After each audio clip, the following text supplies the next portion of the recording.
واقع کربلا مستند تاریخی حوالہ جات کو سامنے رکھتے ہوئے آپ احباب کے سامنے میں پیش کر رہا تھا، بیان کر رہا تھا۔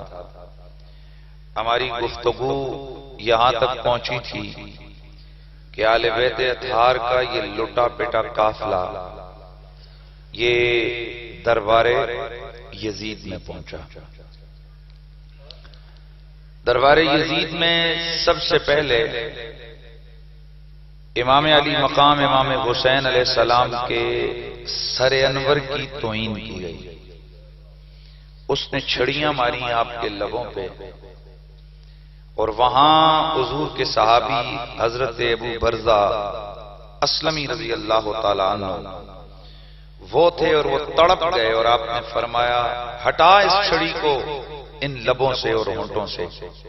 اللہ کی قسم میں نے بارہا اللہ کے نبی کو ان ہونٹوں پہ بوسے دیتے ہوئے دیکھا۔ یزید کے دربار میں موجود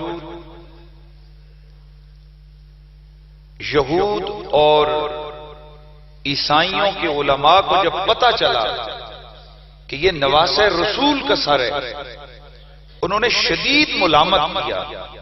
ارے بدبختو، تم کلمہ پڑھنے والے خود کو محمد عربی کا امتی کہلاتے ہو، اور ان کے نواسے کے ساتھ تم نے یہ سلوک کی ہے۔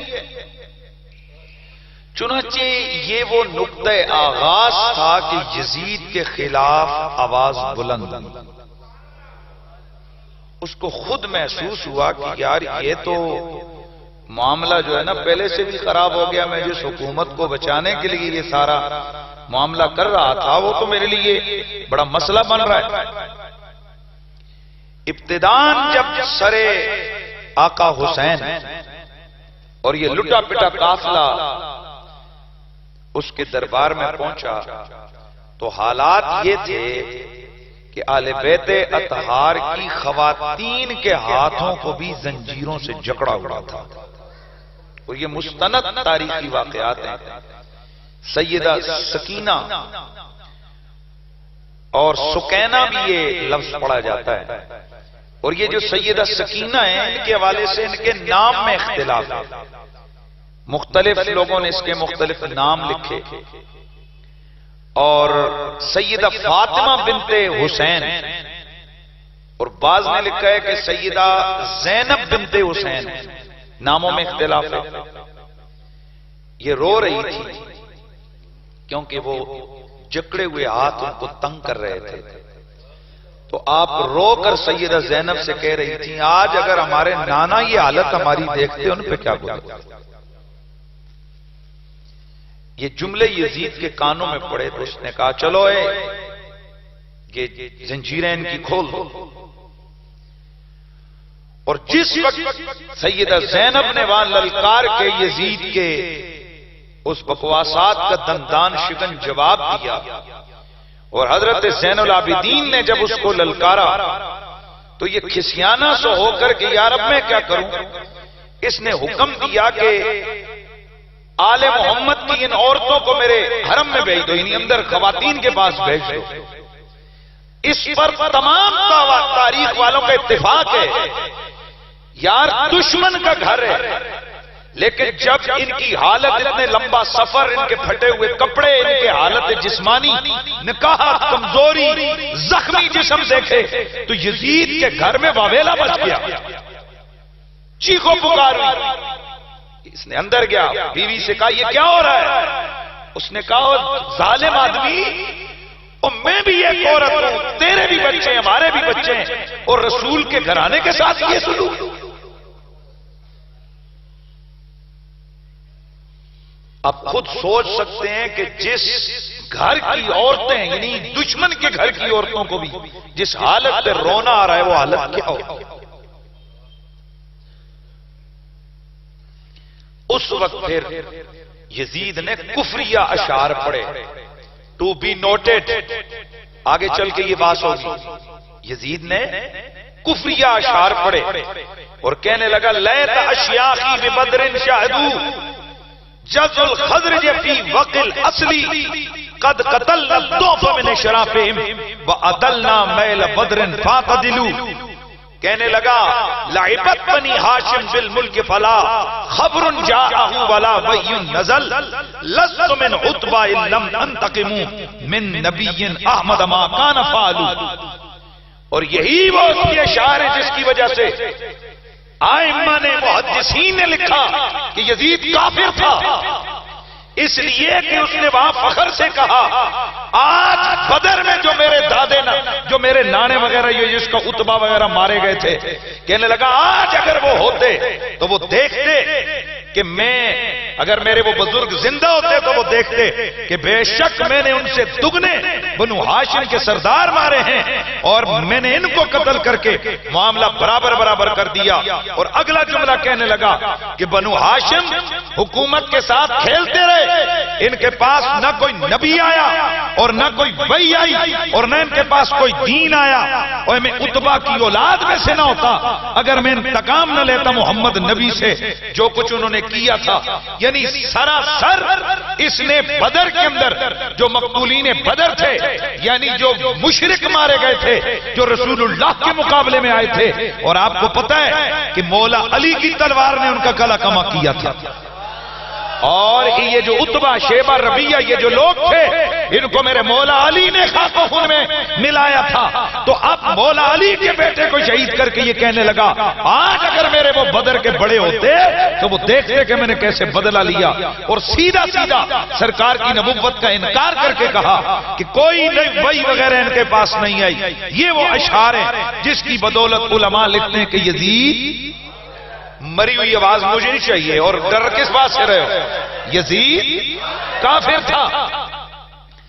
اور آگے چل کر بھی میں چیزیں آپ کے سامنے عرض کرتا ہوں. دربار یزید کا ایک واقعہ انسان کو ہلا کے رکھ دیتا ہے، اور واقعہ یہ کہ جب سرکار امام پاک کا سر انور یزید کے سامنے پیش ہوا تو سیدہ سکینہ جن کی عمر مبارک میں گو کے اختلاف ہے لیکن چھوٹی تھی، آپ اپنی ایڑیوں کے بل پنجوں پہ کھڑے ہو کر سرکار کے سر کو دیکھنے کی کوشش کر رہی تھی. کیا منظر ہوا ہوگا کہ لٹا پٹا قافلہ گویا امام پاک کے سر کو آخر میں زیارت کی کوشش کر رہی تھی. میں اس جو وہ انداز ہے اس بیٹی کے کلیجے پہ کیا گزری ہوگی، آل محمد کے اس گھرانے پہ کیا گزری ہوگی. یسیران کربلا جن میں امام علی مقام کی بیویاں حضرت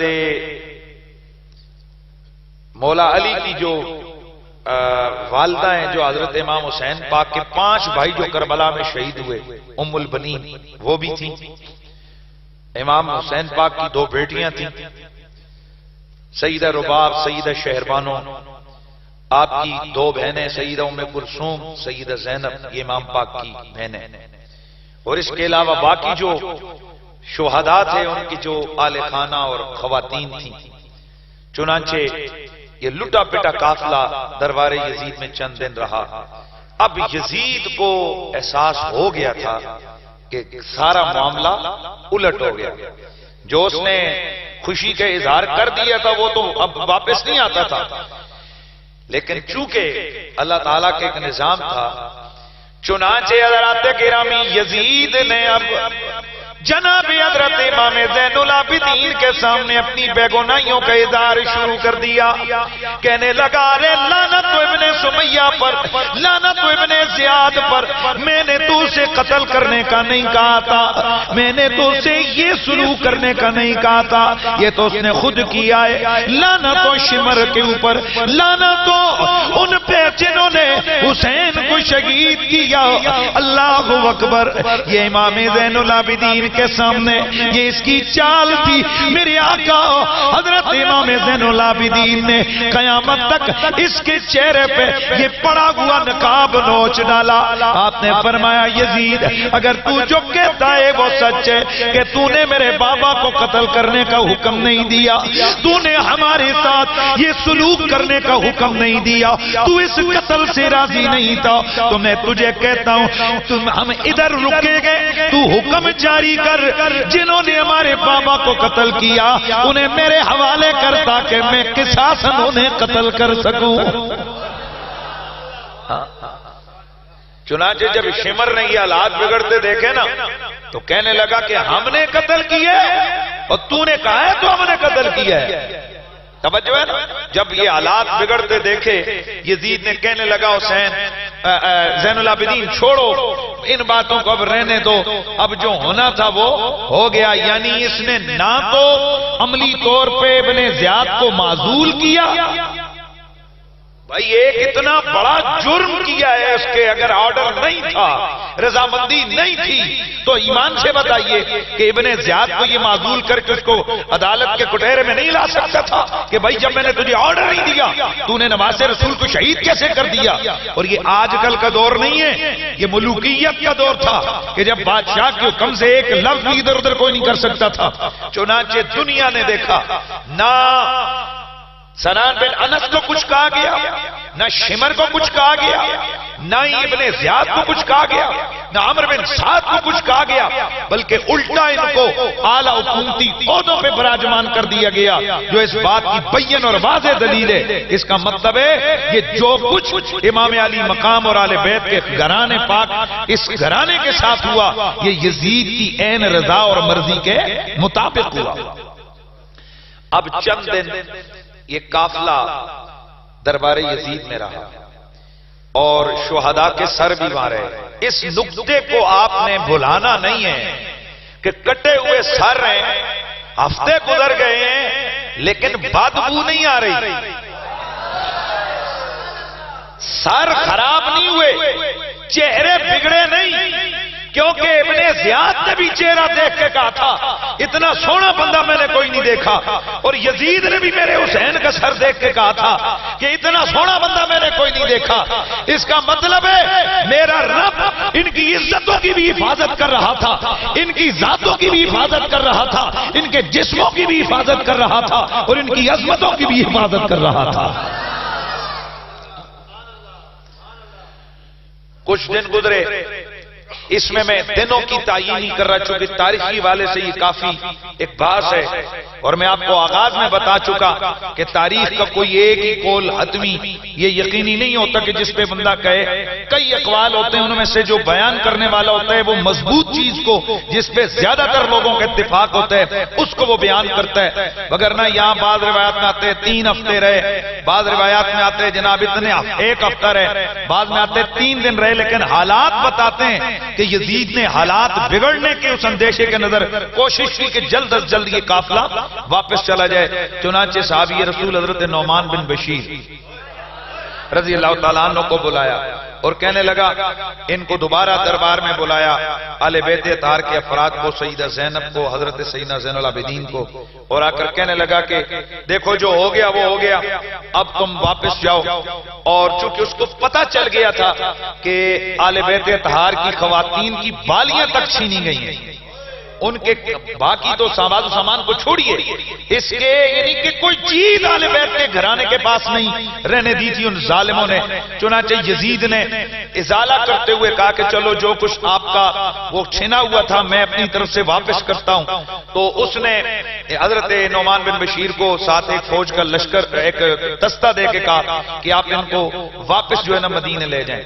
حضرت نعمان بن بشیر نے اس کو سعادت سمجھتے ہوئے، چونکہ آپ صحابی تھے اور ویسے بھی آل بیت اطہار کے بڑے مؤدب تھے، چنانچہ آپ نے وہ قافلہ ساتھ رکھا اور واپس مدینے کی طرف واپس یہ قافلہ عازم سفر ہوا۔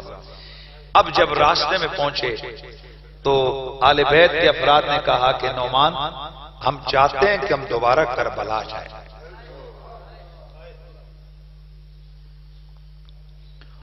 علامہ اسحاق اصفرائینی اپنی کتاب نور العین فی مشہد الحسین اس کے اندر لکھتے ہیں کہ نعمان بن بشیر رضی اللہ تعالیٰ عنہ آپ نے جب ان کی خواہش سنی تو کہا کیوں نہیں میں قافلہ لے آتا ہوں۔ اب یہاں پر 2 طرح کی اختلافی روایات ہیں کہ کیا وہ جو سر تھے شہداء کے وہ واپس دیے گئے یا واپس نہیں دیے گئے۔ بعض روایات میں ہے کہ نہیں، سر جو ہے نا وہ واپس نہیں دیے گئے، بلکہ امام علی مقام کے سر کو بڑا زمانہ بعد یزید کے ادھر ہی وہ اندر توشہ خانے میں رہا، اور اس کے بعد جو ہے نا اس کو دفن کیا گیا۔ اور بعض روایات میں آتا ہے کہ نہیں، اس سر انور کو مدینے میں دفن کیا گیا، لیکن زیادہ تر روایات یہ ہیں کہ اہل بیت، اور عقل بھی یہ کہتی ہے کہ بھائی کیا وہ سر چھوڑ کے آ گئے ہوں گے؟ عقل کی بات یہ ہے کہ جب وہ صلح کی طرف آ رہا ہے، وہ کہہ رہا ہے کہ بھئی ٹھیک ہے آپ جناب وہ جائیں، اور وہ واپس کر رہا ہے، تو اب اس کا مطلب ہے کہ سر انہوں نے طلب کیے، اور جب سر لیے تو عقل کا تقاضا یہ کہ ان کو انہوں نے دفن کے لیے واپس کربلا آنا چاہیے، چنانچہ یہ قافلہ کربلا پہنچا۔ اور اس روایت کے مطابق یہی ہے کہ انہوں نے ان سروں کو، اجساد طیبات کو جو ہے نا وہ کربلا کے اندر اجساد کے سروں کو جو ہے نا اجساد طیبات کے ساتھ دوبارہ دفن کیا۔ واللہ تعالی عالم بالصواب۔ لیکن جو منظر ہے کربلا کا، ذرا یہ پھر ادھر چلتے ہیں۔ اللہ اکبر، یہ لٹا پٹا قافلہ جو کچھ عرصہ قبل کربلا سے قیدی بنا کر دربار یزید میں لے جایا گیا، اب یہ قافلہ واپس کربلا میں پہنچا۔ حضرت سیدہ زینب، حضرت امام زین العابدین اور دیگر جتنے بھی اہل بیت اطہار کی افراد تھے، ان پر کپ کپی طاری ہو گئی، ان پر غم کی کیفیت طاری ہو گئی۔ سیدہ زینب رو رو کر بتا رہی تھی کہ میرا حسین ادھر تھا، میرا خیمہ ادھر تھا، ہمارے فلاں شہید ادھر گرے گئے۔ چنانچہ وہاں اس قبیلے والوں نے جنہوں نے اہل بیت کے ان افراد کو دفن کیا تھا، انہوں نے جب بتایا کہ امام علی مقام کی قبر ادھر ہے، فلاں کی قبر ادھر ہے، تو حضرت سیدتنا زینب اور حضرت سیدنا امام زین العابدین حضرت امام علی مقام کی قبر پہ کتنی دیر وہاں پر رہے، رات یہ قافلہ ادھر رکا رہا۔ حضرت سیدہ زینب، آپ وہ کیا منظر تھا کہ اب ان چیزوں کو یاد کر کے آپ رو رہی تھی۔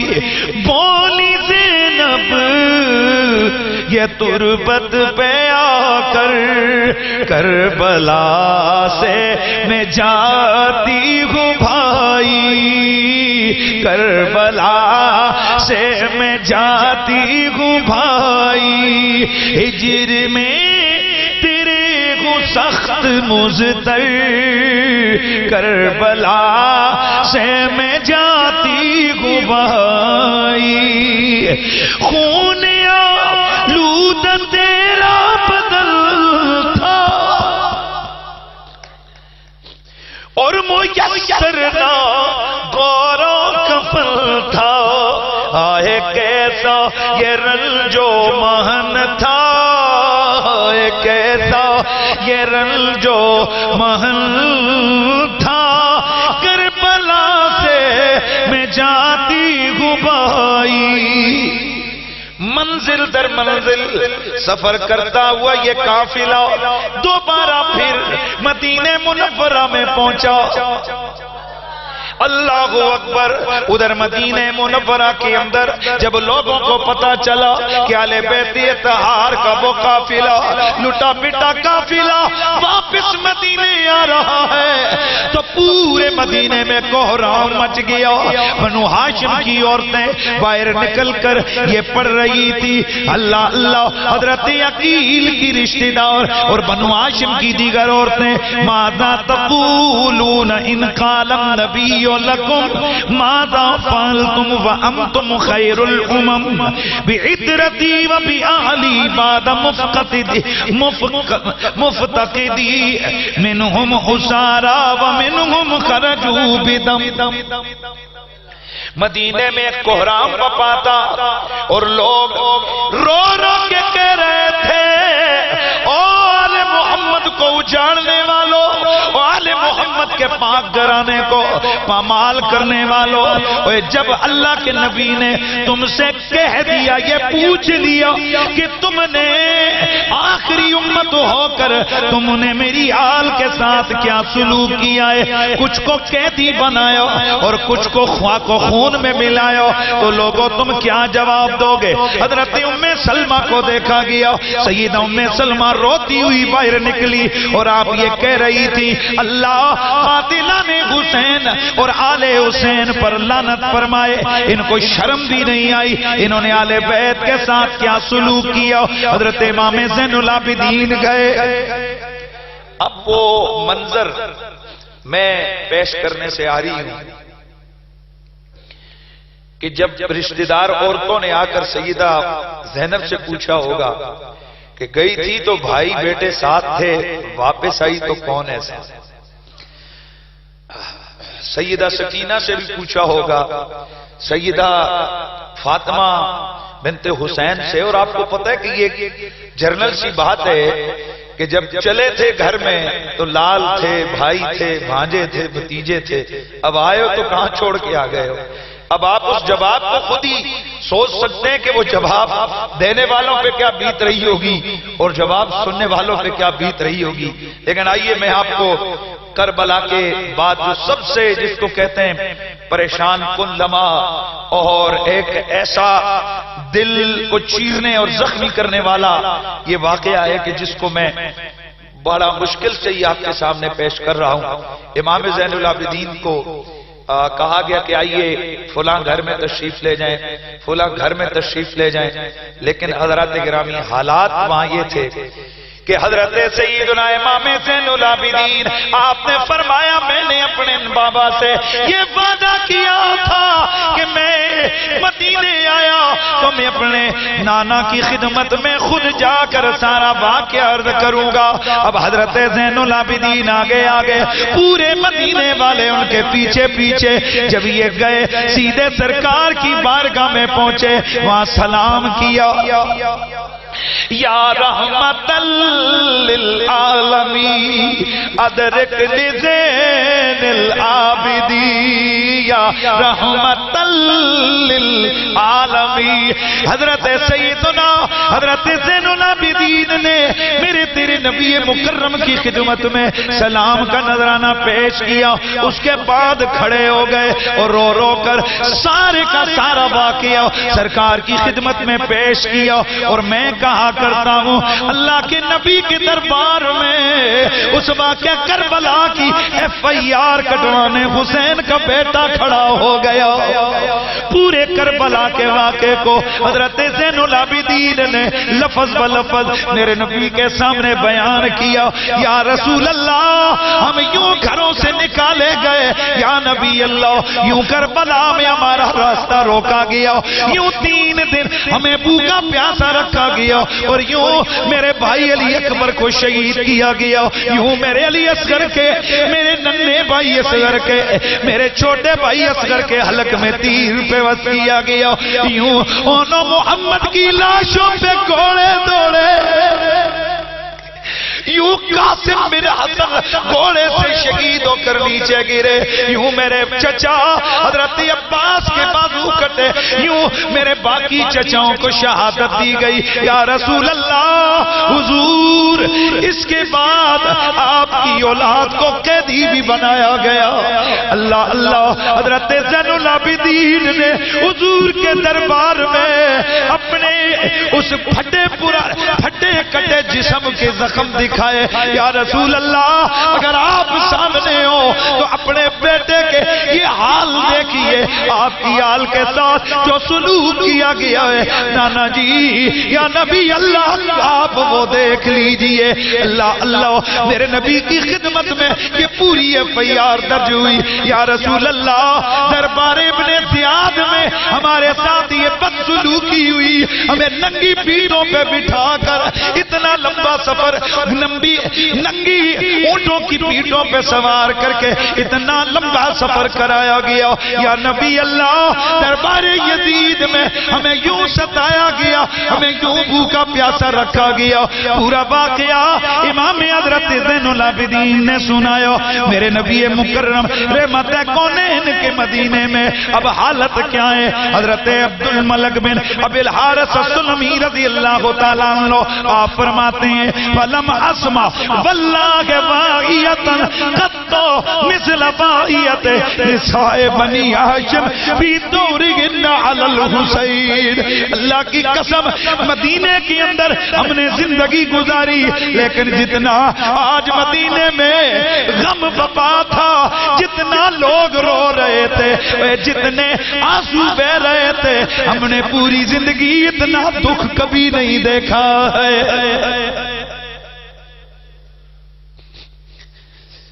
امام زین العابدین نے میرے سرکار کی بارگاہ میں سارا واقعہ سنایا. اس کے بعد سیدہ زینب کھڑی ہوئی اور سرکار کی بارگاہ میں پورے واقعہ آپ نے بھی بتایا.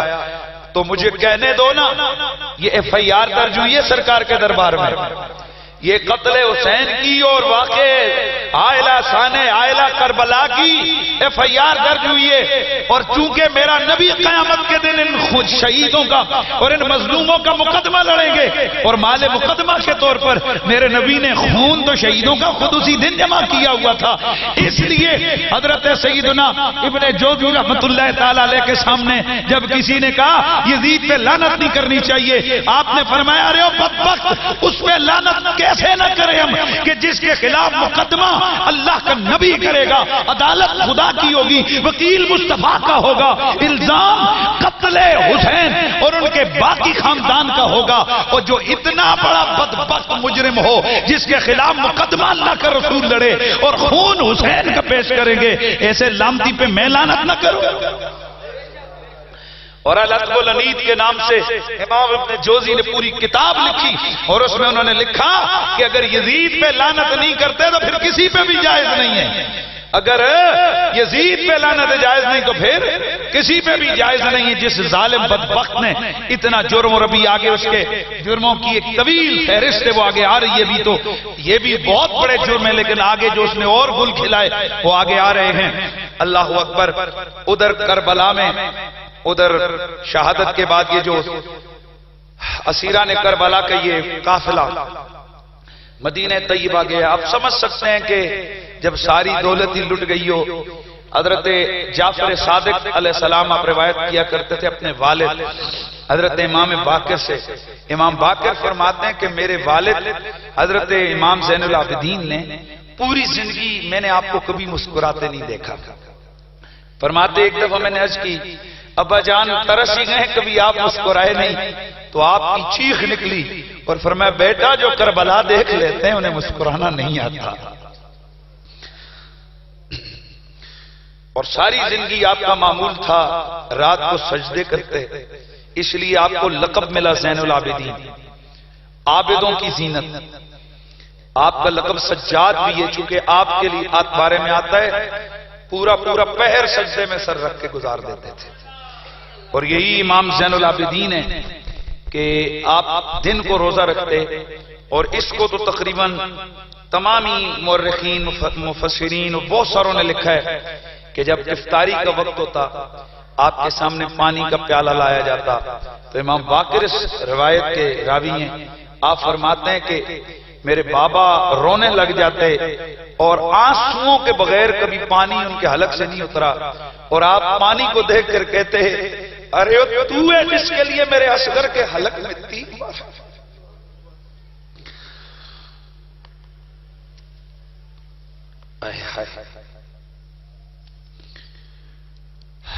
کربلا میں بہت ظلم ہوئے حضرات. تو واقع کربلا کے بعد مدینہ منورہ مکہ مکرمہ کے جو لوگ تھے اور صحابہ کرام تھے, انہوں نے جب یہ خباثت یزید دیکھی تو جس کو دھوکے سے ان سے خلافت اس کی بیعت دی گئی تھی, یہ ذہن میں رکھنا ہے, یزید کی بیعت آل مدینہ سے دھوکے کے ساتھ لی گئی تھی. تو پھر بھی آل مدینہ نے چونکہ ایک روایت تھی تو اس کے حوالے سے، لیکن حضرت سیدنا عبداللہ بن حنظلہ رضی اللہ تعالیٰ عنہ صحابی رسول آپ فرماتے ہیں واللہ ما خرجنا علی یزید حتی خذنا نرمی بالحجار من السماء انہ رجل ینکہ امہات الاولاد والبنات والاخوات ویشرب الخمر وید الصلاة، کہ حضرت عبداللہ بن حنظلہ رضی اللہ تعالیٰ عنہ یہ وہ حضرت حنظلہ ہیں، ان کا بیٹا یہ عبداللہ بن حنظلہ کہ جن کی لاش فرشتے آسمان پر اٹھا کر لے گئے تھے، اور فرشتوں نے جن کو غسل دیا تھا یہ ان کے بیٹے ہیں۔ آپ فرماتے ہیں اس وقت ہم نے یزید کی بیعت کا قلادہ اٹھا کر پھینکا اور ہم نے اس کی بیعت کو توڑا اور اس کے خلاف خروج کیا، جب ہمیں یہ ڈر لگا کہ اب آسمان سے ہم پہ پتھر برسیں گے، کیونکہ یہ ایسا آدمی تھا جو بہنوں بیٹیوں اور ماؤں سے شادیوں اور نکاح کرتا تھا، شرابیں پیتا تھا اور نماز کو ترک کرتا تھا، اور بہنوں بیٹیوں کی تمیز اس نے ختم کر دی تھی۔ تو فرماتے ہیں کہ ہم نے اس کے خلاف خروج کیا۔ اہل مدینہ نے حضرت عبداللہ بن حنظلہ جن کے سربراہ تھے، انہوں نے اپنی جوتی اٹھائی اور فرمایا کہ یہ ہے یزید کی بیعت۔ کسی نے اپنا کپڑا پھینکا، یعنی اعلان کر دیا، اور آپ کے علم میں ہونا چاہیے یہ ایسا نہیں ہے اہل مدینہ کے لوگ گئے کہ جا کر چیک کریں یزید کے حالات، واپس آئے تو انہوں نے آ کر بتایا بھائی وہ بڑا خطرناک ہے، اور آپ کو پتہ ہونا چاہیے کہ آتے ہوئے یزید نے ان کو لاکھوں درہم ہدیہ دیا تھا، تحفے دیے تھے تاکہ وہاں جا کر یہ میرے خلاف بات نہ کریں، لیکن جو حقیقت سے انہوں نے آنکھوں سے دیکھ کے آئے تھے اس کو بیان کیا۔ سارے اہل مدینہ نے یزید کی بیعت کو توڑ دیا، اعلان کر دیا، اور مدینہ منورہ کی جو پورے علاقہ تھا یہ اس یزید کی خلافت اور حکومت سے باہر نکل گیا۔ چنانچہ حضرت عبداللہ بن حنظلہ اور دیگر جو صحابہ تھے اور باقی جو لوگ تھے تابعین، وہ سارے کے سارے آ گئے کہ ہم نے یزید کو نہیں ماننا۔ یزید نے مسلم بن عقبہ ایک ظالم بدبخت قسم کا آدمی تھا، اس نے ایک بہت بڑا لشکر دے کر مدینے پہ حملہ کرنے کے لیے روانہ کیا۔ انہوں نے آ کر مدینہ منورہ پہ حملہ کیا، اور یہ تاریخ کے اندر ہرہ کے مقام پر یہ جنگ ہوئی۔ مدینہ سے باہر 2 کلومیٹر کا فاصلہ ہے، اس کو واقع ہرہ کہتے ہیں، اور یہ تاریخ کا بدترین قسم کا یہ واقعہ ہے۔ آپ حیران ہوں گے کربلا میں بھی ہوا، اب یہ نیا، یہ ذرا غور کیجئے 1700 صحابہ شہید ہوئے۔ واقع ہرہ میں 1700 صحابہ شہید ہوئے،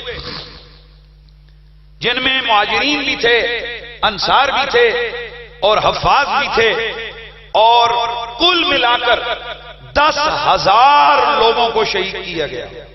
مدینہ شریف کے کتنے؟ 10,000 لوگوں کو۔ اور یزید نے اس مسلم بن عقبہ جس کے ظلم اور جبر کی وجہ سے اس کا نام مسرف رکھا گیا، یعنی ظلم کرنے والا، تو اس مسرف بن عقبہ یعنی اس مسلم بن عقبہ کو آپ حیران ہوں گے آرڈرز دیے 3 دن کے اباحت کے، اور ایسے آرڈر صرف اور صرف کافروں کے ملک میں بھی کبھی کبھی وہ بھی نہیں دیے جاتے، کیونکہ ان آرڈرز کا مطلب یہ ہوتا ہے کہ تمہارے لیے سب کچھ مباح ہے۔ توجہ رکھنا ہے سب نے، تمہارے لیے سب کچھ مباح ہے۔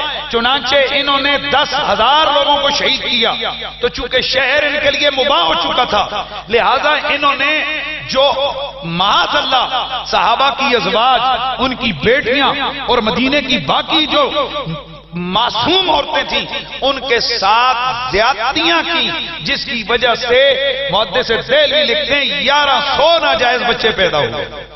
حضرات گرامی، یہ سب ڈرامہ رسول کے مدینے میں رچایا جا رہا ہے، یہ سب وہاں یہ بدبختی کی انتہا کی جا رہی تھی، ظلم کی انتہا کی جا رہی تھی۔ 3 دن مدینہ منورہ میں کچھ لوگوں کو شہید کر دیا گیا، جو بچ گئے وہ پہاڑوں پہ چلے گئے، اور مدینے میں کوئی مرد نہیں تھا، یہاں تک کہ وہاں جو لاشیں پڑی تھیں ان کو آ کر کتے نوچ رہے تھے۔ توجہ سے سننا ہے۔ اور جو سب سے بڑا ظلم، نبی کی مسجد کے اندر ان یزیدیوں نے گھوڑے باندھے، مسجد نبوی کے ستونوں کے ساتھ، اور خود حضرت سعید بن مسیب رضی اللہ تعالیٰ عنہ آپ فرماتے ہیں خدا کی قسم میں دیوانہ تھا، مجھے انہوں نے دیکھا تو مجھے کہا اس کا بھی قتل کرو، میں پاگلوں والی حرکتیں کرنے لگا، گویا انہوں نے کہا چلو یہ پاگل ہے اس کو چھوڑو۔ فرماتے ہیں میں 3 دن نبی کی پاک کی مسجد میں رہا، گھوڑے وہاں باندھے گئے، اور میں نے اپنی آنکھوں سے دیکھا کہ یزیدی فوج کے یہ گھوڑے حضور کے منبر پہ پیشاب کر رہے تھے، اور جنت البقیع کے اندر انہوں نے لید اور پیشاب کیا۔ حضرات یہ ہے وہ یزید جس کے بارے میں آج ہمیں یہ دعوتیں دی جاتی ہیں کہ جی اس نے اتنا کیا نہیں جتنے اس کو رگڑتے ہو، یہ ہے وہ لعنتی، یہ ہے وہ بدبخت کمینہ۔ میرے نبی نے فرمایا تھا جس نے میرے مدینے والوں کو ستایا اس نے مجھے ستایا، اور اس پر خدا کی بھی لعنت، اس کے رسول کی بھی لعنت، فرشتوں کی بھی لعنت، اور ساری کائنات کے انسانوں کی لعنت ہے۔ یہ ہے مدینہ منورہ۔ 3 دنوں تک مسجد نبوی میں اذان نہیں ہوئی، نماز نہیں ہوئی۔ جناب حضرت سعید بن مسیب رضی اللہ تعالی عنہ آپ فرماتے ہیں چونکہ میں پاگل بنا ہوا تھا انہوں نے مجھے چھوڑ دیا تھا، میں ہر نماز کے وقت مجھے پتہ نہیں چلتا کہ باہر وقت کیا ہے، میں اندر بیٹھا ہوا تھا، مسجد کے اندر میں چھپا ہوا تھا، لیکن ہر نماز کے وقت اللہ کے نبی کے مزار سے اذان کی آواز بھی آتی تھی، اقامت کی آواز بھی آتی تھی۔ 3 دنوں تک کہتے ہیں میں اسی حضور کے حجرے، حضور کی قبر سے جو آواز آتی اذان کی، میں اسی پہ نماز پڑھتا، اور وہاں اقامت کی اور جماعت کی آوازیں بھی میں نے سنی۔ حضرت سعید بن مسیب کی یہ حدیث اور یہ روایت بتا رہی ہے میرا نبی ہے قبر میں پر مردہ نہیں ہے، میرا نبی زندہ ہے۔ اللہ اکبر۔ چنانچہ یہ پورے مدینے کو تاراج کرتا ہوا یہ مسلم یعنی مصرف بن عقبہ، اس کا یہ یزیدیوں کا یہ قافلہ اور ان کی فوج کے یہ لوگ، یہ انہیں پتہ چلا کیونکہ حضرت عبداللہ بن زبیر رضی اللہ تعالیٰ عنہ آپ نے مکے میں اعلان کر دیا تھا پورے مکے کے لوگوں کو ملا کر کہ یزید کے خلاف ہماری نفرت ہے، اور اس کی بیعت سے لوگوں نے انکار کر دیا اور سلطنت اسلامیہ انہوں نے قائم کر دی۔ انہوں نے کہا کہ ہمیں شام والوں کی اطاعت ہم پر لازم نہیں ہے۔ چنانچہ یزید نے آرڈر دیا اسی مسلم کو کہ جا اور مکے والوں کے ساتھ بھی وہی سلوک کر جو مدینے والوں کے ساتھ کیا۔ چنانچہ مدینہ شریف میں اس نے ایک بچے کو پکڑ کے لایا گیا، نوجوان بچہ تھا، تو اس کی ماں روتی ہوئی آئی، اوے میرا ایک اکلوتا بچہ ہے اس کو چھوڑ دو۔ تو مسلم بن عقبہ کے پاس اچھا اس کے کچھ جنرلوں کو نا اس کے فوجیوں کو ترس آ گیا اس ماں کے وویلے سن کے، تو اس نے کہا چل ہمارے سالار کے پاس، چونکہ اس نے ہمیں آرڈر کیا ہے نہ بچہ چھوڑنا ہے نہ بڑا چھوڑنا ہے، لہذا ہم نے چھوڑنا کوئی نہیں ہے۔ یہ عورت جو ہے نا یہ گئی جا کر کے گڑائی مسلم بن عقبہ کے قدموں میں گری، کہنے لگی میرا بچہ مجھے دے دے۔ اس نے کہا اچھا اس کا بچہ اس کے حوالے دو، حوالے کرو۔ قریب لایا، اس کا سر کاٹا، سر اس کے ہاتھ میں دیا، کہا چل لے جا۔ وہ روئی، کہنے لگا یہ تھوڑی غنیمت ہے تیرے لیے کہ تجھے زندہ چھوڑ دیا۔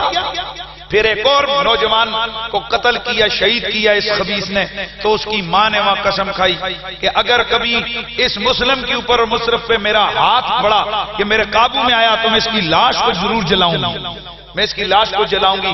چنانچہ یہ مسلم بن عقبہ یہ سفر کرتا ہوا مدینے سے مکے پہ حملے کے لیے آیا، راستے میں فالج کا حملہ ہوا، یہ وہیں پہ مردود جہنمی مر گیا اور اس کو وہاں پر دفن کیا گیا۔ چنانچہ اس کی جگہ پر حسین بن، یہ سواد کے ساتھ حسین ہے، حسین بن نمیر کو حاکم بنائے، یزید نے پیغام بھیجا اس کو حاکم بنا دیا جائے۔ عورت کو پتا چلا، وہ اپنے ساتھ کچھ بندے لے کر گئی، جا کر اس مسلم کی قبر کو کھودا، کیا دیکھتی ہے کہ ایک سانپ اس کی ناک کو چوس رہا ہے اور دوسرے سانپ نے اس کو ٹانگوں کی طرف سے جکڑا ہوا ہے اور اس کو ڈس رہا ہے۔ تو اس کے ساتھ والے لوگوں نے شہرت سے کہا کہ چل اب اس پہ اللہ کا عذاب کافی ہے، چل واپس چلیں۔ کہنے لگی میں نے بیٹے کی شہادت پہ قسم کھائی تھی، چنانچہ نفل پڑے۔ کہنے لگی ربا میں تیری بندی تیری خدمت میں عرض کرتی ہوں، اگر میرے بیٹے کی شہادت تجھے قبول ہے نا تو یہ جو عذاب ہے یہ سانپ یہ مجھے اس کی لاش پہ مجھے تسلط دے کہ میں اس پہ اپنی قسم پوری کروں. چنانچہ یہ دعا کر کے اٹھی, نفل پڑھ کے دعا کیے اور ایک لکڑی ماری سانپ کو, سانپ وہاں سے غائب ہو گئے. اس نے اس کی لاش کو نکالا, لکڑیاں ڈالی اور اس کو بالکل جلا دیا. یہ اس بدبخت مدینے کو تاراج کرنے والے اس جرنل, اس یزیدی فوج کے اس جرنل کا یہ انجام ہوا. لعنت اللہ علیکم دشمنان اہل بیت. تو پھر ذرا ہم پڑھ لینا, اور کوئی نہیں کر سکتے. ہمارا اندر سے غصہ یوں تو نکال سکتے نا کہ اہل بیت پاک سے بے باکیاں گستاخیاں لعنت اللہ علیکم دشمنان. اور جیڑا لعنت دی آواز بلند نہیں کر سکتا, جے اس ویلے ہوندا تے انہیں تیر کی کیڑے تیر مارنے سن. اچھی آواز آوے لعنت اللہ.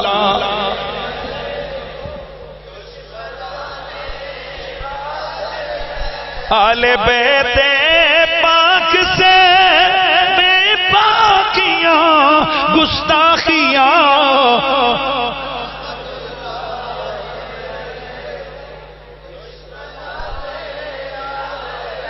پھر ذرا باز آنی چاہیے لعنت اللہ.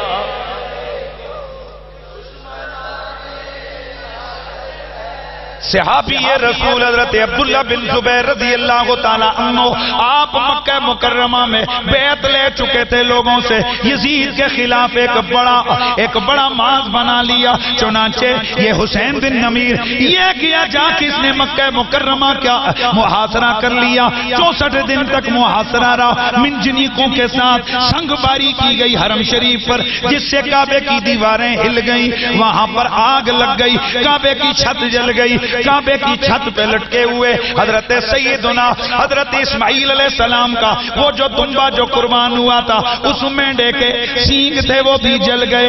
سارے کعبے کا غلاف بھی جل گیا. کعبے کے اندر آگ لگ گئی. اللہ اکبر. حرم مکی کے اوپر ادھر حملہ ہوا. ادھر اللہ نے یزید کو پکڑ میں لے لیا.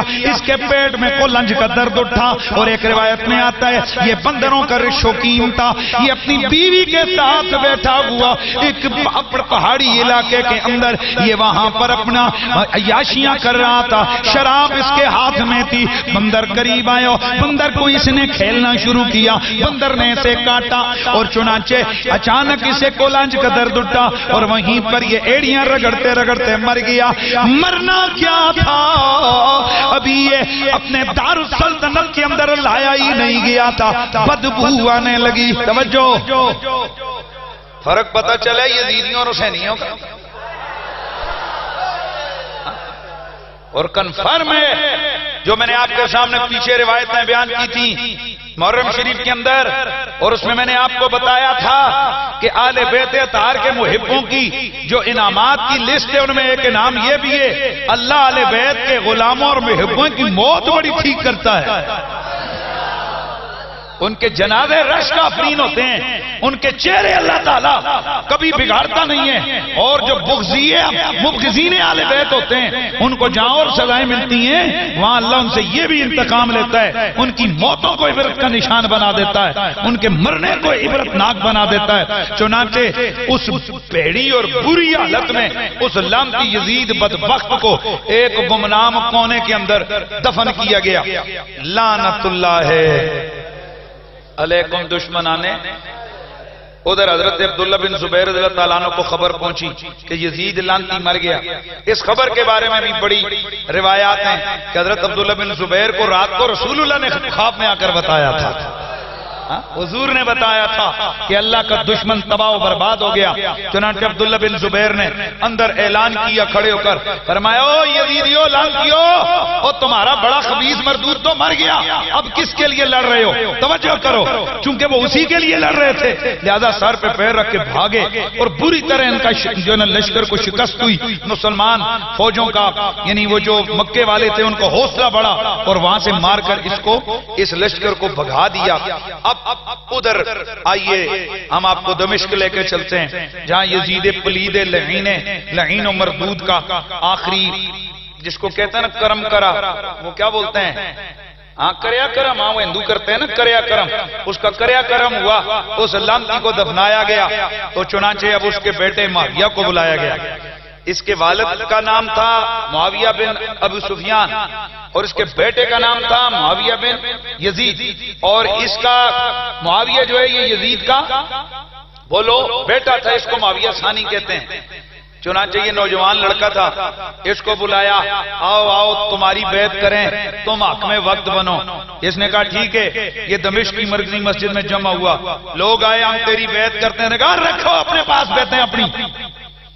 اب اس نے جو تقریر کی وہ تمام تاریخ کی کتابوں میں من و عن اور لفظ بلفظ موجود ہے، اور یہ کھڑا ہو کر کہنے لگا لوگو میرے دادے نے جو کچھ آل بیت اطہار کے خلاف کیا، یہ معاویہ ثانی کے لفظ ہیں، یہ میرے نہیں، یہ ذہن میں رکھیے۔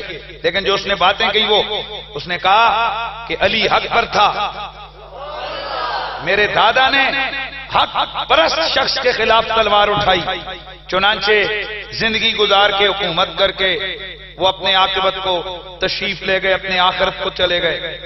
اس کے بعد میرے باپ نے جو کچھ کیا وہ تمہارے سامنے ہے، اس نے آل محمد کی کلیوں کو کاٹا۔ توجہ ہے کہ نہیں ہے؟ چارج شیٹ پیش کر رہا ہے پتر، ہاں خدا کا نظام دیکھیے، اور ممبر پہ بیٹھ کے کہتا ہے جو کچھ اسے نہیں کرنا چاہیے تھا میرے باپ نے وہ کیا، تمہاری آنکھوں کے سامنے اس نے آل رسول کے ساتھ ظلم کیے، مدینے والوں پہ جبر کیے، مکے پہ حملہ کروایا، اور بھی میرے باپ نے ایسے جرم کیے کہ میں سمجھتا ہوں جہنم کی آگ سے اسے کوئی نہیں بچا سکتا۔ پتر کہہ رہا ہے، بیٹا کہہ رہا ہے، اور میں کہتا ہوں سگا پتر تو مان رہا ہے کہ میرا باپ جہنمی ذلیل لعنتی ہے، یہ آج کی روحانی اولاد کیوں نہیں مان رہی؟ یہ اس کی حمایت کر رہے ہیں یہ لعنتی، اور سگا پتر کہہ رہا ہے، سگا بیٹا کہہ رہا ہے کہ میرے باپ کو جہنم کی آگ سے کوئی چیز نہیں بچا سکتی، اور تم اب وہ حکومت میرے متھے مار رہے ہو کہ میں اس گند میں اپنا ہاتھ ڈالوں؟ میں نہیں لیتا، رکھو حکومت اپنی اپنے پاس۔ روتا ہوا ممبر سے اترا، گھر چلا گیا، اور 40 دنوں تک یہ روتے ہوئے اس نے ٹائم گزارا، اور 40ویں دن اس کی لاش باہر آئی۔ لیجئے یزید کی حکومت 3.5 سالوں کے اندر کل کتنے عرصے؟ ہاں ہائے ہائے ہائے۔ تو پھر مجھے ذرا کہنا ہے نا کہ میرا حسین باغ نبوت کا پھول ہے، مولا علی کی جان ہے خون، اور جس کے لیے یزید نے ظلم کیے بہت، وہ تخت تو حسین کے قدموں، جس کے لیے اس ظالم لعنتی بدبخت نے آل محمد کی ان کلیوں کو کاٹا، مدینہ منورہ کی حرمت کو پامال کیا، مکہ مکرمہ کی حرمت کو اس نے پامال کیا، ہزاروں صحابہ کو شہید کیا، ہزاروں مسلمان شہید ہوئے، آل محمد کے باقی ہے کہ کلی کٹی۔ لیجئے اس بدبخت کے نصیب میں زیادہ ٹائم اس کے مزے نہ آ سکے، اور وہ لعنتی جس حکومت کے لیے یہ ظلم کرتا رہا وہی حکومت نہ اس کے کام آئی نہ اس کی اولاد کے کام آئی۔ روایات میں آتا ہے کہ یزید کے 15 بیٹے تھے۔ کتنے؟ یزید کے 15 بیٹے تھے، لیکن جناب والا ایک بیٹے سے بھی اس کی اولاد آگے نہیں چلی۔ ہاں یہ ذہن میں رکھنا ہے، ایک بیٹے سے بھی اولاد آگے نہیں چلی۔ لیکن یاد رکھیے، ذرا توجہ کیجئے، جہاں واقعات ہیں ان میں یہ بھی آتا ہے کہ یزید نے فخر کرتے ہوئے کہا تھا کہ علی کی اولاد کے میں نے سارے مروا دیے گئے، میری اولاد، اس نے تو مبالغہ کیا تھا کہ میری اولاد تو ریت کے ذروں جتنی ہو گئی ہے، یعنی اس کے ذہن میں تھا 15 میرے پتر ہیں، ان کے آگے جب ہوں گے تو کتنے زیادہ ہو جائیں گے، لیکن میرے رب کا فیصلہ عدل ہے، ان شانئک هو الابتر، میرے محبوبہ جو تیرا دشمن ہوگا وہ بے نام و نشان رہے گا، وہ ابتر مرے گا، وہ ابتر مرے گا۔ میرے آقا حسین کا ایک لخت جگر، میرے آقا حسین کا ایک بیٹا حضرت زین العابدین زندہ رہے اور دو بیٹیاں فاطمہ و سکینہ زندہ رہیں۔ آج لوگوں دنیا کے کونے کونے میں جاؤ تمہیں سید ملیں گے، تمہیں سید ملیں گے، اور میرے رب کے انعام کا یہ رنگ تمہیں نظر آئے گا کہ آل یزید کا نام و نشان بھی نہیں ہے، آل رسول سے زمانہ مہک رہا ہے۔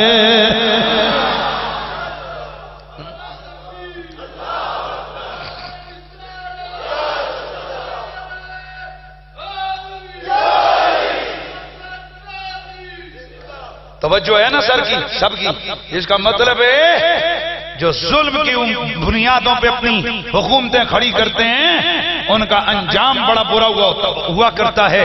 حضرات گرامی ایک بات ذہن میں رکھیے، آج بھی آپ کے سامنے ایک چیز آپ کے اور میرے سب کے دماغوں میں کھٹک رہی ہے کہ ایک ظلم اس ہمارے اسی صدی کے اسی سال میں رچایا گیا، اور وہاں بھی حکمرانوں نے اپنی حکومتوں کو سمجھا کہ یہ دائمی ہیں۔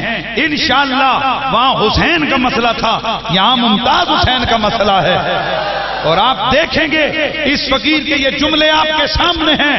اللہ تعالیٰ جو اس طرح کے حاکم ہوتے ہیں نا، اللہ ان کی عاقبتیں بڑی ذلیل کیا کرتا ہے۔ ابھی انتظار کیجئے، کچھ تو آپ نے دیکھ لیا اور کچھ نظر آنے والا ہے، انشاءاللہ نظر آئے گا کہ جو جو میرے ممتاز حسین کے قاتل ہیں اللہ ان کو بھی اپنی پکڑ میں ضرور لے گا۔ تو خیر میں بات کر رہا تھا کہ یزید لعنتی بدبخت ایڑیاں رگڑ رگڑ کے بدبو کے بھبھوکے چھوڑتا ہوا کیا ہو گیا؟ بولو، واصلے جہنم ہو گیا۔ اس کے بیٹے نے بھی لات ماری، اور الٹا قیامت تک آنے والے یزید کے مائتیوں کے منہ پہ گندا جوتا لیٹرین والا مارا، گندا جوتا باتھ روم والا ان کے منہ پہ مارا، اور خود منبر پہ بیٹھ کے کہا کہ میرے ابے نے وہ کرتوت کی ہیں کہ جہنم سے اس کو اونچا بول، جہنم سے اس کو کوئی بچا، دنیا کی کوئی طاقت بچا نہیں سکتی۔ میں اس گند میں نہیں پڑھنا چاہتا، میں اپنے اللہ سے معافی مانگتا ہوں تمہاری اس کو۔ اللہ اکبر، انتقام تو شروع ہو گیا تھا، توجہ ہے نا، انتقام قدرت شروع ہو گیا تھا۔ یہ پہلا بدبخت لعنتی جس نے حضرت امام علی مقام امام حسین علیہ السلام کو شہید کیا، یعنی سب سے بڑا لعنتی، وہ اپنی بری اور بھیڑی موت مر گیا۔ باقیوں کا معاملات کیا ہوئے اور یزید کے حوالے سے انشاءاللہ اگلا جمعۃ المبارک میں نے کمپلیٹلی اس کو فائنل کر دینا ہے، اور میں نے کچھ ایسی چیزیں کہ جو کئی لوگ یزید کے حوالے سے لے کے آتے ہیں، میں نے چونکہ چاہ رہا ہوں کہ پورا تسلسل سے پوری چیز آپ کے سامنے اور ریکارڈ پہ بھی آ جائے، وہ انشاءاللہ ساتھی نہیں رکھا۔ اللہ تعالیٰ نے ہمیں حسینی بنایا ہے، اللہ نے ہمیں، بولیے اللہ نے ہمیں۔ اب ایمان سے بتاؤ، جس شخص نے آل رسول کے ساتھ اتنے ظلم کیے، 1700 صحابہ کی شہادتیں جس کے آرڈر پہ ہوئی، اور ان صحابہ کی ازواج کی عصمت دریاں جس پلید اور لعنتی کے آرڈر پہ ہوئی، جس کی اجازت پہ ہوئی، مدینے کی حرمت جس نے پامال کی، کعبے کی حرمت جس نے پامال کی، اس کے بارے میں اب بھی ہم یہ بحث کریں کہ نہیں اس پہ لعنت نہیں کرنی چاہیے، اور اب بھی ہم یہ کہیں کہ سوال کریں کہ وہ کافر تھا کہ نہیں، دل کرے تو چھوٹی چھوٹی بات پہ کافر کافر کافر کافر پورا رٹ اور گردان گنے ہم کہ اس وجہ سے کافر۔ اور ایک دن ایک صحابہ کے نعرے لگانے والے کو میں نے پوچھا، بتا تو ایک گردان پڑتا ہے کہ کافر کافر فلانا کافر، کہنے لگا جی بتاؤ بتاؤ جو صحابہ کے بارے میں ایسی بات کرے اس کو میں کافر نہ کہوں۔ میں نے کہا اپنی انہی توپوں کا رخ ایک اور گستاخ اور دشمن صحابہ کی طرف موڑ، کہا وہ کون؟ میں نے کہا بتا جو ایک صحابی پہ لعنت کرے اس کے لیے تیرے کتنے جذبات ہیں، جو تو ہزاروں صحابہ کے گھروں کو مباح قرار دے دے، ان کی بیٹیوں کی عصمت دریاں کروائے، ان کی ازواج کے ساتھ زیادتیاں کروائے، ان کے ننھے ننھے معصوم بچوں کو قتل کروائے، 1700 کو جو قتل کروائے، اس کے بارے میں کہا جی وہ تو بڑا بڑا لعنتی ہے. میں نے کہا پھر وہ تو یزید بن معاویہ ہے، بول اس کے بارے میں. نہیں.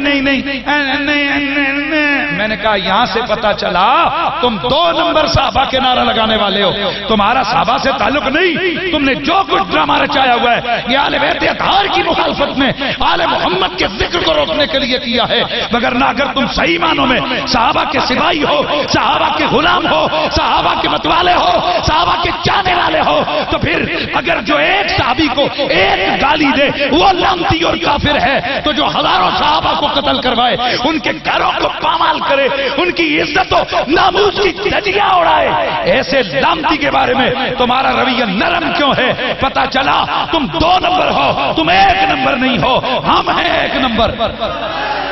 ہم ہیں صحابہ کے ماننے والے، ہم ہیں صحابہ کے غلام، ہم ہیں صحابہ کے چاہنے والے. اور ڈنکے کی چوٹ پہ کہتے ہیں جس نے بھی میرے نبی کے صحابہ کو تنگ کیا، صحابہ کو گالیاں دی، صحابہ کی اولاد اور ان کی عزت و ناموس کے ساتھ کھلواڑ کیا، وہ پکا کافر ہے. بلند آواز سے وہ پکا وہ کافر ہے. لہذا یزید کے کفر میں شک کرنا بھی بغیرتی ہے. یہ ذہن میں رکھ، یزید کافر نہیں تو پھر ابو جہل کو بھی کافر کہنا چھوڑ دو. یزید لعنتی نہیں تو پھر تم فرعون کو بھی لعنتی کہنا چھوڑ دو. وہ اتنا بڑا بدبخت، لعنت اللہ علی الکاذبین، جھوٹوں پہ لعنت، لعنت اللہ علی الظالمین. تجرے نکیاں ظالمات لعنت ہے، ایڈے بڑے ظالم تے کوئی لعنت نہیں ہے. ہاں اہل بیت پاک سے بے باکیاں گستاخیاں، آواز آنی چاہیے. لعنت اللہ.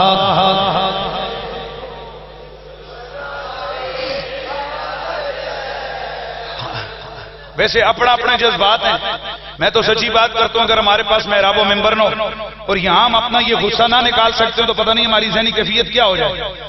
ہاں اگر آپ کو یہ لعنتی کمینے بدبخت خبیث الفطرت اور ذلیل اور خسیس قسم کے آدمی سے نفرت ہے، اب ہمارے سامنے تو ہے نہیں، وہ تو میں آگے انجام بتاؤں گا اس کی قبر کے ساتھ کیا کیا گیا اور اس کی قبر کے اندر سے نکلا کیا. وہ تو سارا اگلا جمعہ انشاءاللہ قاتلانے آل محمد کا انجام ایک ایک کر کے آپ کے سامنے بتائیں گے. ذرا دل تو ٹھنڈا کریں گے نا عاشقوں کا، دل ٹھنڈا کریں گے ہم کہ ان کے ساتھ پھر کیا ہوا، ان کے ساتھ کیا کیا سلوک ہوتے رہے. وہ انشاءاللہ اگلا جمعہ میں نے پورا بیان کرنے، پر اپنا غصہ بھی ہم تو نکالے نا. لعنت اللہ.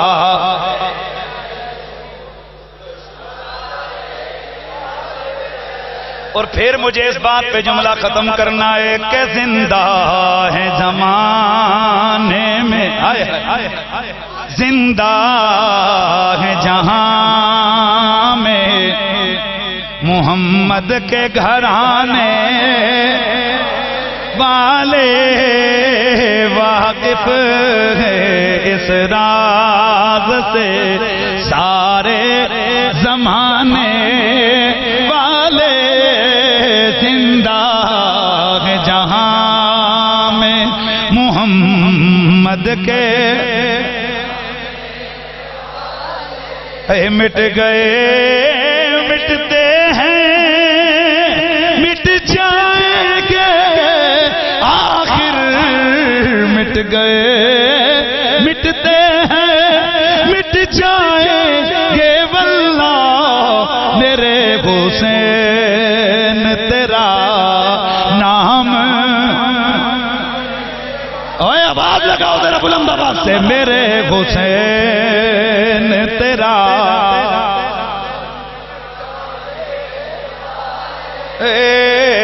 میرے حسین، میرے حسین تیرا نام. اللہ تعالیٰ آپ سب کو اور ہم سب کو اپنے حفظ و امان میں رکھے اور اللہ پاک زندگی، موت، قبر، قیامت آل رسول کے ساتھ ہماری رکھے. وآخر دعوانا